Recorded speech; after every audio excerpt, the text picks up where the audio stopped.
ജനാധിപത്യ രാജ്യത്ത് സമരം ചെയ്യുവാൻ എല്ലാവർക്കും അവകാശമുണ്ട്. അതോടൊപ്പം സമരം ചെയ്യാതിരിക്കുവാനും.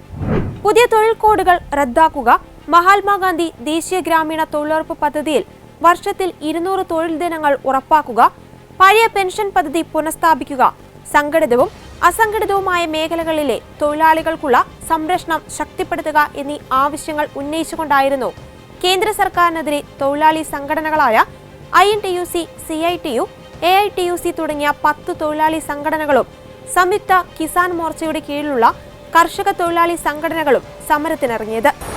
സമരം വിജയമായിരുന്നു. സമരത്തിലൂടെ തൊഴിലാളികൾ എന്താണ് ലക്ഷ്യം വെച്ചതെന്ന് ജനങ്ങളെ ബോധ്യപ്പെടുത്തിയോ? ദേശീയ പണിമുടക്ക് കേരളത്തിൽ മാത്രമായോ? വ്യൂ പോയിന്റ് ചർച്ച ചെയ്യുന്നു. തൊഴിലാളികളുടെ പേരിൽ നടന്നത് രാഷ്ട്രീയ മുതലെടുപ്പോ?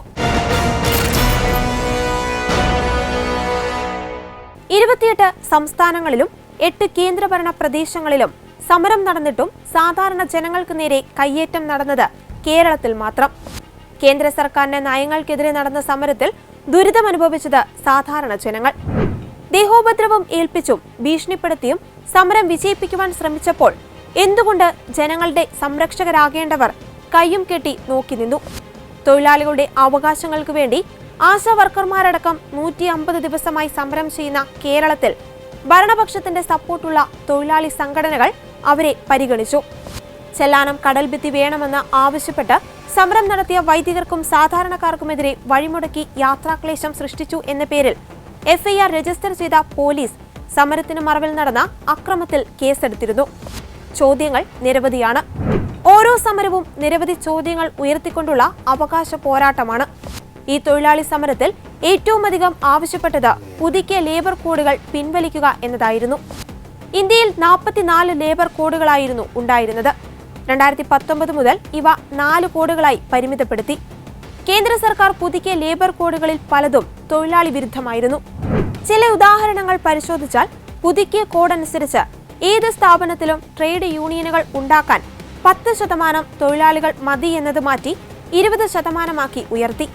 പഴയ ലേബർ കോഡ് അനുസരിച്ച് 14 ദിവസം മുൻപ് മാത്രം മതി സമരം നടത്താൻ നോട്ടീസ് നൽകാൻ. എന്നാൽ പുതുക്കിയ കോഡ് അനുസരിച്ച് 60 ദിവസം മുൻപേ നോട്ടീസ് നൽകണം.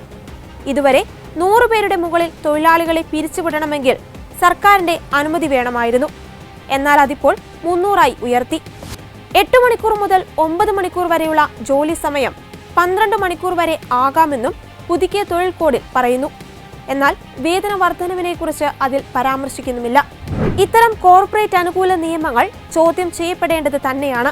അതിനിവിടെ ആർക്കും തർക്കമില്ല. എന്നാൽ അതിന് സ്വീകരിക്കുന്ന രീതികൾ അതുമായി യാതൊരു തരത്തിലും ബന്ധമില്ലാത്ത അന്നന്നത്തെ അപ്പത്തിനു വേണ്ടി അധ്വാനിക്കുന്ന സാധാരണ ജനങ്ങളുടെ മേൽ കുതിര കയറുവാനാകരുത്. ഭീഷണിപ്പെടുത്തുകയും ആക്രമിക്കുകയും ആശുപത്രികളിൽ പോകുന്നവരെ പോലും തടയുകയും ചെയ്യുന്ന ഈ ജനാധിപത്യ വിരുദ്ധ സമരം കാലഹരണപ്പെട്ടതാണ്. കേരളത്തിൽ പൊതുഗതാഗതവും സ്വകാര്യ വാഹനവും തടയും. ഷോപ്പുകൾ അടച്ചുപൂട്ടും. തയ്യാറാകാത്തവരെ ഭീഷണിപ്പെടുത്തിയും കയ്യേറ്റം ചെയ്തും വരുതിയിൽ വരുത്തും. ജീവൻ രക്ഷിക്കുവാൻ ആശുപത്രിയിൽ പോകുന്നവരെ തടയും. ഒരു CPM പ്രവർത്തകൻ തന്നെ തന്റെ മകനെ ആശുപത്രിയിൽ കൊണ്ടുപോകുന്നതിനിടയിൽ പ്രതിഷേധവുമായി എത്തിയ പാർട്ടിക്കാരോട് രൂക്ഷമായ ഭാഷയിൽ പ്രതികരിക്കുന്നുണ്ട്. ഒരേ സമയം ജനങ്ങളുടെ വഴിമുടക്കുന്ന സമരക്കാർ സമരത്തിനായി കാറെടുത്ത് ഇറങ്ങുന്നതും കേരളം കണ്ടു. ഇതൊരു സാക്ഷര കേരളത്തിന് സമ്മതിച്ചു കൊടുക്കുവാൻ ആവുന്നതല്ല.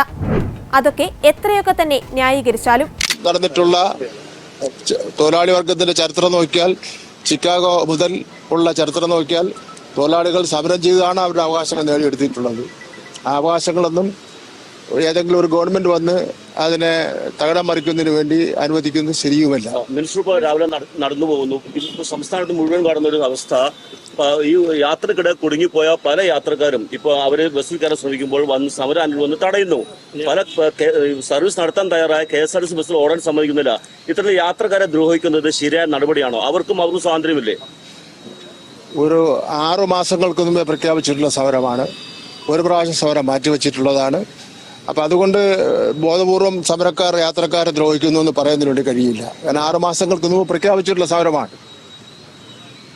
മിനിസ്റ്റർ, ഈ ഗണേഷ് കുമാർ പറഞ്ഞത് ഇന്നലെ ഈ സമരത്തിനെതിരായിട്ടാണ്. ഒരു മന്ത്രി ഇടതുപക്ഷ സർക്കാരിന്റെ ഭാഗമായി നിന്നുകൊണ്ട് അങ്ങനെ ഒരു പ്രതികരണം നടത്തിയ ശരിയാണ്?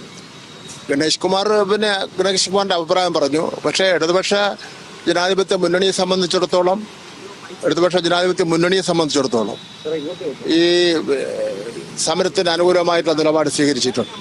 അതനുസരിച്ചുള്ള പ്രസ്താവന വന്നിട്ടുണ്ട്. സമരം എത്ര നാളുകൾക്ക് മുമ്പ് പ്രഖ്യാപിച്ചതാണെങ്കിൽ പോലും ആശുപത്രി ആവശ്യങ്ങൾ, കല്യാണ ആവശ്യങ്ങൾ എന്നിവ മാറ്റി നിർത്താൻ ആവുന്നതല്ല.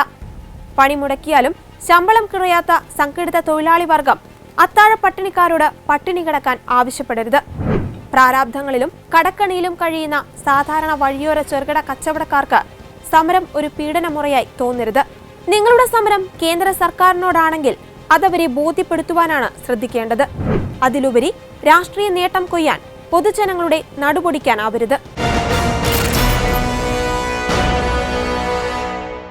യമൻ പൗരൻ തലാൽ അബ്ദു മഹദിയെ കൊലപ്പെടുത്തിയ കേസിൽ നിമിഷപ്രിയയുടെ വധശിക്ഷ ജൂലൈ 16 നടപ്പിലാക്കുവാനുള്ള പബ്ലിക് പ്രോസിക്യൂട്ടറുടെ ഉത്തരവ് പുറത്തു വന്നിരിക്കുകയാണ്.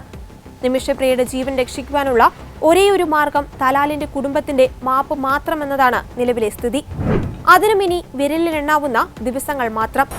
യമനിലെ പബ്ലിക് പ്രോസിക്യൂട്ടറുടെ ഉത്തരവ് ജയിൽ അധികൃതർക്ക് കൈമാറിയിട്ടുണ്ട്. നിമിഷപ്രിയയ്ക്ക് മാപ്പ് നൽകാനായി കൊല്ലപ്പെട്ട തലാലിന്റെ കുടുംബം ദയാധനം ആവശ്യപ്പെട്ടു എന്നാണ് വിവരം.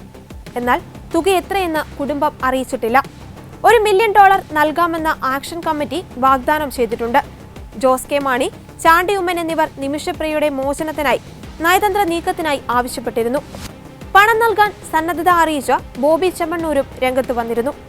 ദയാധനം സ്വീകരിക്കുവാനുള്ള സന്നദ്ധത കുടുംബം അറിയിച്ചുവെന്നാണ് ബോബി ചെമ്മണ്ണൂരിനോട് യമൻ പൗരൻ അറിയിച്ചത്. 2017 നടന്ന കൊലപാതകമാണ് നിമിഷപ്രിയയ്ക്ക് കുരുക്കായത്. സഹപ്രവർത്തകനായ തലാൽ അബ്ദു മഹദിയെയാണ് നിമിഷപ്രിയ കൊലപ്പെടുത്തിയത്. എന്നാൽ ഇതിലേക്ക് നിമിഷപ്രിയയെ കൊണ്ടെത്തിച്ചത് തലാലിന്റെ ക്രൂര പീഡനങ്ങളായിരുന്നു. യമനിൽ നഴ്സായി ജോലി ചെയ്തുകൊണ്ടിരുന്ന നിമിഷപ്രിയ 2014 തലാൽ അബ്ദു മഹദിയെ പരിചയപ്പെടുന്നത്. നിമിഷയും കുടുംബവും സാമ്പത്തികമായി വളരെ ബുദ്ധിമുട്ടുകൾ അനുഭവിക്കുന്ന സമയമായിരുന്നു അത്. അവിദഗ്ധ തൊഴിലാളിയായി ജോലി ചെയ്തിരുന്ന ഭർത്താവ് ടോമി തോമസിന് കുറഞ്ഞ ശമ്പളത്തിൽ കുട്ടിയെ നോക്കുന്നത് ബുദ്ധിമുട്ടായിരുന്നതിനാൽ 2014 ഏപ്രിലിൽ അവരുടെ 1 വയസ്സുള്ള കുട്ടിയുമായി അയാൾ കേരളത്തിലേക്ക് മടങ്ങി. ഭർത്താവും ഭാര്യയും ഇരു രാജ്യങ്ങളിൽ ആയിരുന്നെങ്കിലും അവരുടെ സ്വപ്നങ്ങൾക്ക് മങ്ങലേറ്റിട്ടുണ്ടായിരുന്നില്ല. നിമിഷയും ഭർത്താവും യമനിൽ ഒരു ചെറിയ ക്ലിനിക് തുടങ്ങുന്നതിനെക്കുറിച്ച് ചർച്ച ചെയ്തു. ലൈസൻസ് പ്രോസസ് ചെയ്യാൻ ഒരു യമൻ പൗരന്റെ സഹായം ആവശ്യമാണെന്ന് അറിഞ്ഞാണ് യമനിൽ തുണിക്കട നടത്തുന്ന തലാലിനെ നിമിഷ സമീപിക്കുന്നത്. എന്നാൽ ലൈസൻസിനായി തലാലിന്റെ സൗകര്യം നിമിഷ സ്വീകരിച്ചില്ല. അന്ന് അവൾ ജോലി ചെയ്തിരുന്ന ക്ലിനിക്കിന്റെ ഉടമയായ അബ്ദുൾ ലത്തീർ നിമിഷ സ്വന്തമായി ക്ലിനിക്ക് ആരംഭിക്കുന്നതിൽ അസ്വസ്ഥനായിരുന്നു. ആദ്യം അയാൾ കോളിളക്കം സൃഷ്ടിച്ചെങ്കിലും ക്ലിനിക്കിന്റെ 33% ഷെയറിനായി പണം നിക്ഷേപിക്കാൻ അവസരം കൊടുത്തതോടെ അദ്ദേഹം സമ്മതിച്ചു. അതോടെ തലാലിന്റെ സഹായവും ആവശ്യമായി വന്നില്ല. 2015 നിമിഷ തന്റെ ക്ലിനിക്ക് ആരംഭിച്ചെങ്കിലും യമനിൽ ആഭ്യന്തര യുദ്ധം പൊട്ടിപ്പുറപ്പെടുകയും രാജ്യം പുതിയ വിസ നൽകുന്നത് നിർത്തുകയും ചെയ്തതോടെ ഭർത്താവിനും കുട്ടിക്കും തിരികെ യമനിലേക്ക് വരാൻ കഴിഞ്ഞില്ല. ഇതൊരവസരമായി എടുത്ത് തലാൽ നിമിഷയെ ഉപദ്രവിക്കുവാൻ തുടങ്ങി. ക്ലിനിക്ക് വളരെ നന്നായി മുന്നോട്ടു പോയി.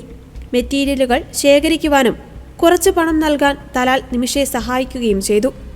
എന്നിരുന്നാലും തലാലിനെ ഞെട്ടിച്ചത് നിമിഷയുടെ വരുമാനമായിരുന്നു.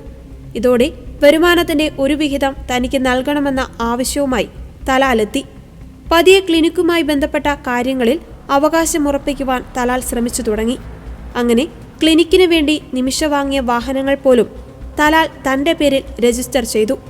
നിമിഷ അറിയാതെ തന്നെ അബ്ദുൽ ലത്തീഫിനെ ക്ലിനിക്കിൽ ഉൾപ്പെടുത്തുവാൻ രേഖകൾ തയ്യാറാക്കിയപ്പോൾ ഓഹരി ഉടമയായി തലാൽ തന്റെ പേരും കൂട്ടിച്ചേർത്തു. താമസിയാതെ നിമിഷ അറിയാതെ തന്നെ പ്രതിമാസ വിഹിതം ക്ലിനിക്കിൽ നിന്ന് പിടിക്കുവാൻ തലാൽ തുടങ്ങിയിരുന്നു. ഇതന്വേഷിച്ചപ്പോഴാണ് തലാൽ തന്നെ നിമിഷ തന്റെ ഭാര്യയാണെന്ന് എല്ലാവരോടും പറഞ്ഞ് തെറ്റിദ്ധരിപ്പിച്ചിരുന്നു എന്ന കാര്യം അറിയുന്നത്. ഇത്തരത്തിൽ ഭാര്യയെ തലാൽ പീഡിപ്പിക്കുന്ന കാര്യങ്ങൾ ടോമി വൈകിയാണ് അറിയുന്നത്. വ്യാജ വിവാഹ സർട്ടിഫിക്കറ്റ് ഉണ്ടാക്കി തലാൽ തന്റെ വീട്ടുകാരെയും ഇത് വിശ്വസിപ്പിച്ചു. ഒരു തവണ നിമിഷയുടെ കൂടെ തൊടുപുഴയുള്ള വീട്ടിൽ വന്ന തലാൽ നിമിഷയുടെയും ഭർത്താവിന്റെയും കല്യാണ ആൽബത്തിൽ നിന്ന് ഒരു ഫോട്ടോ എടുക്കുകയും അത് മോർഫ് ചെയ്ത് തലാലാണെന്ന് തെറ്റിദ്ധരിപ്പിക്കുവാൻ ശ്രമിക്കുകയും ചെയ്തു. ശല്യം സഹിക്കവയ്യാതായതോടെ 2016 നിമിഷ പോലീസ് സ്റ്റേഷനെ സമീപിച്ചു. എന്നാൽ ഈ പരാതി ഉന്നയിച്ചതിന് യമൻ നിയമപ്രകാരം തലാലിനൊപ്പം നിമിഷയെയും അറസ്റ്റ് ചെയ്തു. 16 ദിവസത്തെ ജയിൽവാസത്തിന് ശേഷം വ്യാജ വിവാഹ സർട്ടിഫിക്കറ്റ് ഉണ്ടാക്കി തലാൽ അത് കോടതിയിൽ സമർപ്പിക്കുകയും ഇരുവരെയും വിട്ടയക്കുകയും ചെയ്തു. ഇതോടെ തലാൽ ശാരീരികമായി ആക്രമിക്കുവാനും തുടങ്ങി. നിമിഷയുടെ പാസ്പോർട്ട് എടുക്കുകയും തന്നോടൊപ്പം ജീവിക്കുവാൻ നിർബന്ധിക്കുകയും ചെയ്തു. രാത്രിയിൽ തലാൽ തന്റെ സുഹൃത്തുക്കളെ പോലും നിമിഷയുടെ വീട്ടിലേക്ക് കൊണ്ടുവന്ന് അവർക്ക് വേണ്ടി ലൈംഗിക താല്പര്യങ്ങൾ ചെയ്യുവാൻ നിമിഷയെ നിർബന്ധിക്കാറുണ്ടായിരുന്നു. യമനിൽ രാത്രി സമയത്ത് സ്ത്രീകൾ പുറത്തിറങ്ങി നടക്കാറില്ലാതിരുന്നിട്ട് പോലും ആക്രമണങ്ങളിൽ നിന്ന് രക്ഷപ്പെട്ട് നിമിഷ റോഡിലൂടെ ഓടുമായിരുന്നുവെന്ന് ദി ന്യൂസ് മിനിറ്റ് റിപ്പോർട്ട് ചെയ്യുന്നു. തലാൽ പാസ്പോർട്ട് പിടിച്ചെടുത്തതിനാൽ നിമിഷയ്ക്ക് രക്ഷപ്പെടുവാൻ മറ്റു മാർഗങ്ങളില്ലായിരുന്നു. അതിനാൽ ക്ലിനിക്കിലെ ഒരാളുടെ നിർദ്ദേശപ്രകാരം തലാലിനെ മയക്കുമരുന്ന് കുത്തിവെച്ച മയക്കി പാസ്പോർട്ട് എടുക്കാമെന്ന് നിമിഷ പദ്ധതിയിട്ടു. എന്നാൽ സ്ഥിരമായി മയക്കുമരുന്ന് ഉപയോഗിക്കുന്ന ആളായതിനാൽ ഇത് തലാലിനെ ബാധിച്ചില്ല. എന്നാൽ മറ്റൊരു ദിവസം നിമിഷ ഇതേ പദ്ധതി വീണ്ടും പ്ലാൻ ചെയ്യുകയും അന്ന് വിറയലോടുകൂടി തലാൽ നിലത്ത് വീഴുകയും ചെയ്തു.